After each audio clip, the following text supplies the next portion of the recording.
La Commission européenne accuse le géant Google d'abus de position dominante, en clair, de faire la pluie et le beau temps sur Internet.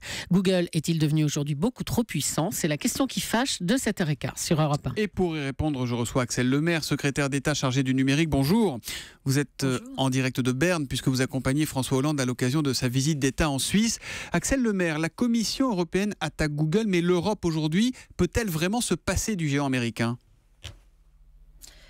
Je pense que ce n'est pas comme ça qu'il faut se poser la question. La manière dont la Commission européenne l'aborde, elle est la bonne. C'est de savoir si une entreprise comme Google, qui est en position dominante sur certains secteurs, dont le moteur de recherche, aujourd'hui abuse de sa position dominante avec des effets néfastes pour la libre concurrence et pour les consommateurs.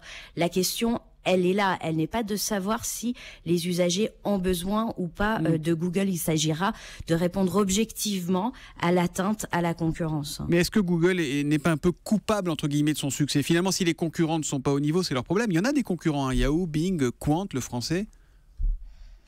Pour les moteurs de recherche, il y a des concurrents qui ont beaucoup de mal à faire leur place, puisque en France, plus de 95% des parts de marché sur le moteur de recherche sont occupées par Google. Ce qu'on appelle les plateformes numériques comme Google, mais il y en a d'autres. Elles ont des stratégies de diversification des services qu'elles proposent.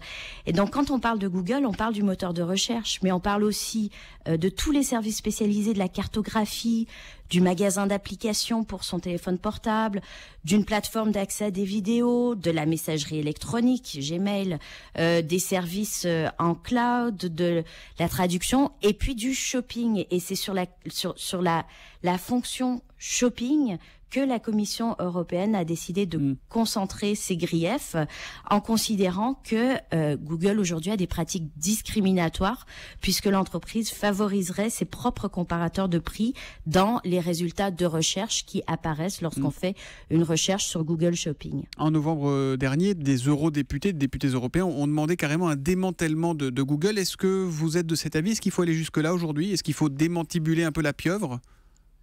Ce qui est certain, c'est que la Commission européenne a changé de stratégie, elle a retourné sa stratégie, et ça n'arrive pas par hasard. Ça arrive d'abord avec une nouvelle Commission européenne.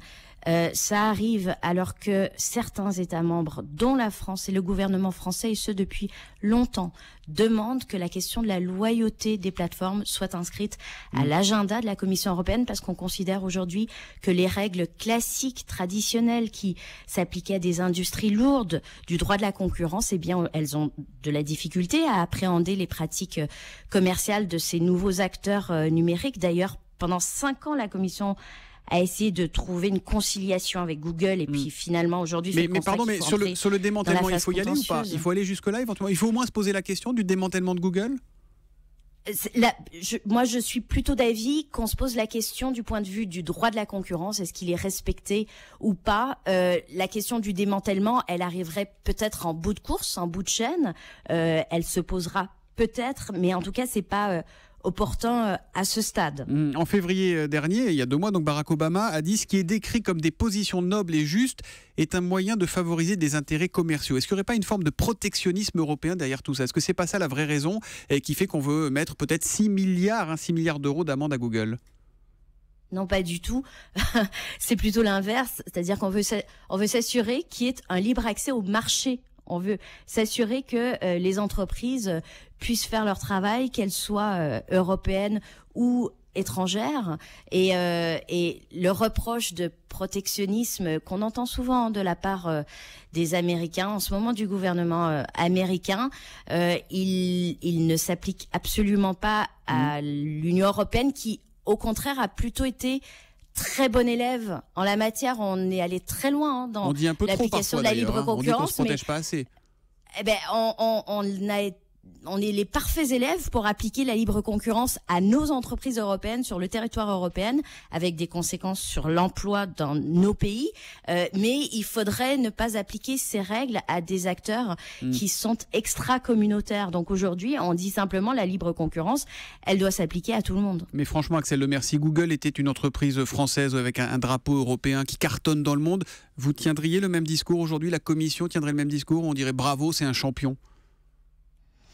Moi, je suis persuadée que aujourd'hui, le droit de la concurrence, il s'applique mal au numérique, où en anglais on dit the winner takes it all, the first takes it all. Le premier qui arrive sur le marché, il prend tout.